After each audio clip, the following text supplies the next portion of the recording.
everybody, welcome back to my channel. It is Teacher Brett, and today we are going to be going over the Lesson B part of the Level 4 certification in the Certification Center. So if you have not yet checked out Lesson A, which is My Country, you want to make sure that you head over there and watch that video as well. I'll put the link down below. Remember that there are going to be two lessons that you are going to need to have prepared. Your mock class mentor will pick which one you'll do when you get into the lesson.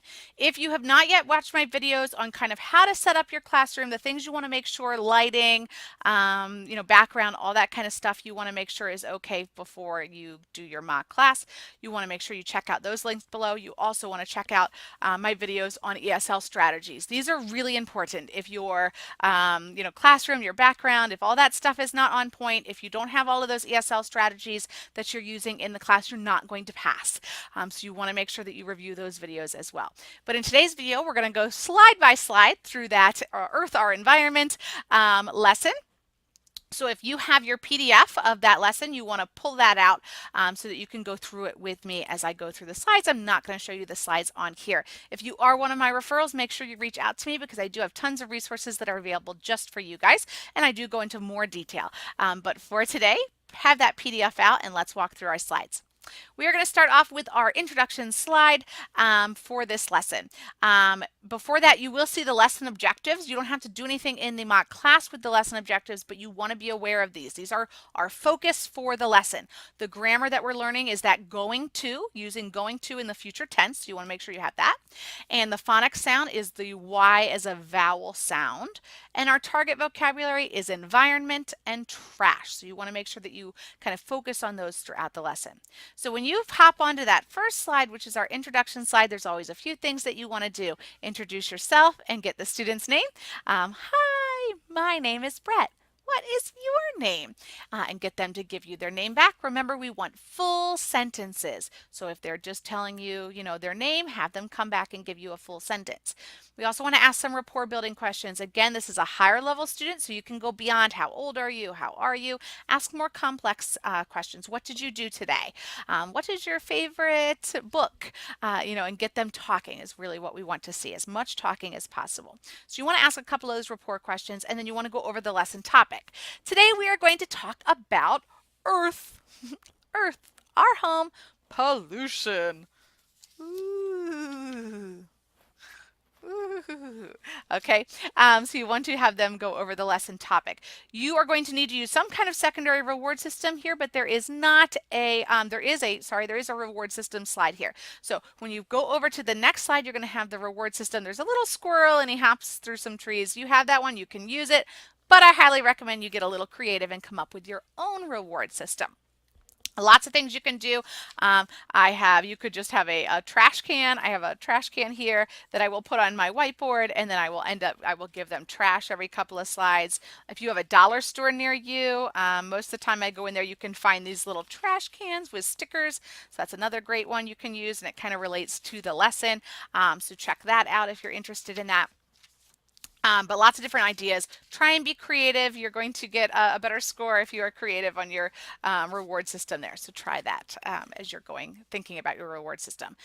You don't have to get too complicated. When you do a good job today, when you use full sentences, I'm going to give you whatever your reward system is. The next slide, our first kind of actual content slide, where do we live? And we're going over our word environment. This is a difficult word, so you want to make sure the student is pronouncing it correctly. So before I ask them to read, I'm probably going to go over that word with them. Environment. I'm going to break it up for them.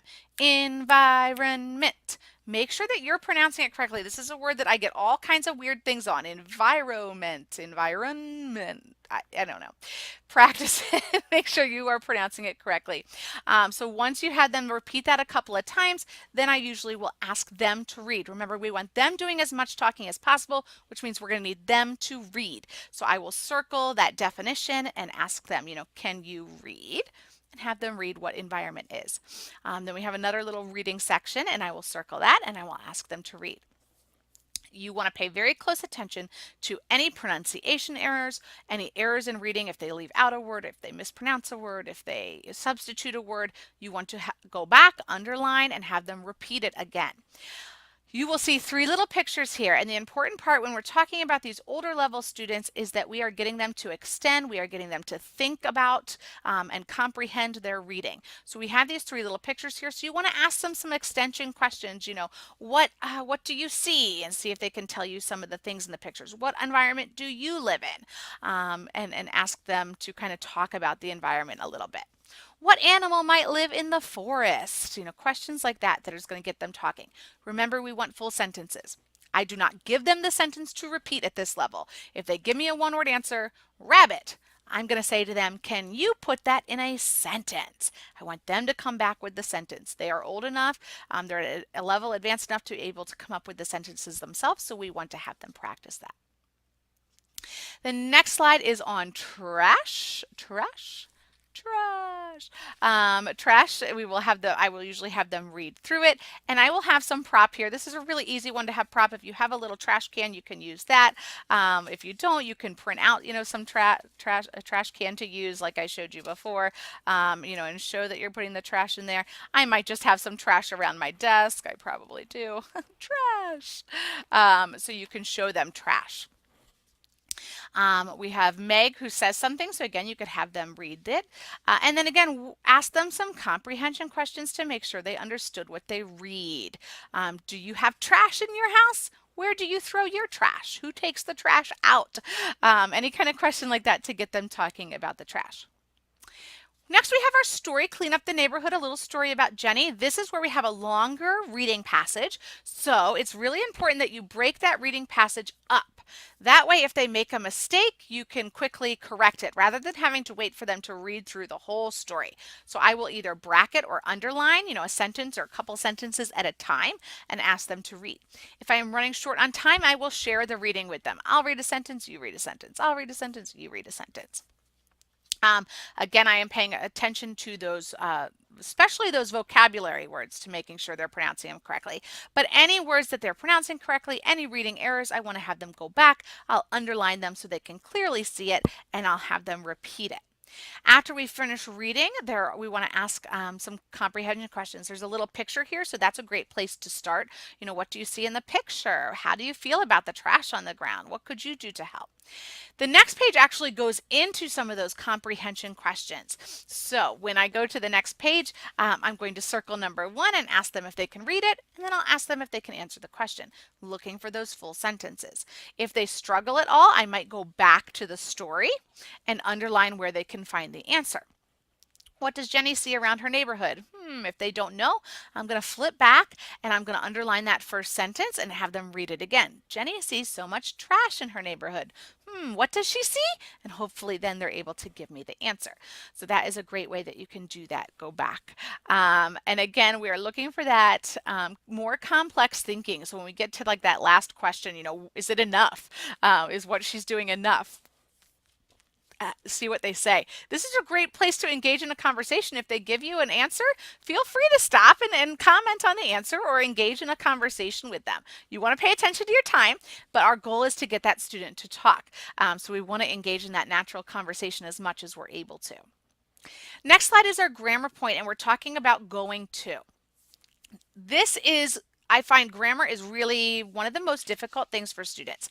I always try and have some kind of visual aid to help them. I find that helps a lot.